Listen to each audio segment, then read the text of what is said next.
मुख्यमंत्री माझी लाडकी बहीण योजनेचा लाभ घेणाऱ्या राज्यातील लाखो महिलांसाठी दिलासादायक बातमी आहे.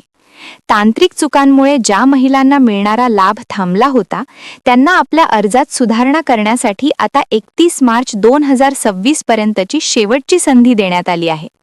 राज्य शासनाच्या या निर्णयामुळे लाडकी बहीण योजनेच्या हप्त्यांपासून वंचित असलेल्या हजारो लाभार्थी महिलांना मोठा आधार मिळाला आहे. योजनेच्या सुरुवातीला अर्ज भरताना झालेल्या घाईगडबडीमुळे अनेक महिलांनी ई-केवायसी प्रक्रियेत चुकीचे पर्याय निवडले होते. विशेषतः नाही ऐवजी हो अशा तांत्रिक निवडीमुळे प्रणालीने अनेक पात्र अर्ज नाकारले होते.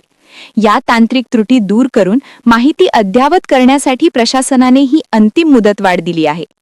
ज्यांचे अर्ज मंजूर आहेत पण खात्यात एकही रुपया जमा झालेला नाही, ज्यांच्या बँक खात्याच्या माहितीत त्रुटी आहेत, ज्यांनी अद्याप आधार कार्डचे प्रमाणीकरण पूर्ण केलेले नाही, ज्यांचे बँक खाते डीबीटीसाठी लिंक किंवा सक्रिय नाही, अशा लाभार्थी महिलांना अर्ज दुरुस्तीची संधी मिळणार आहे.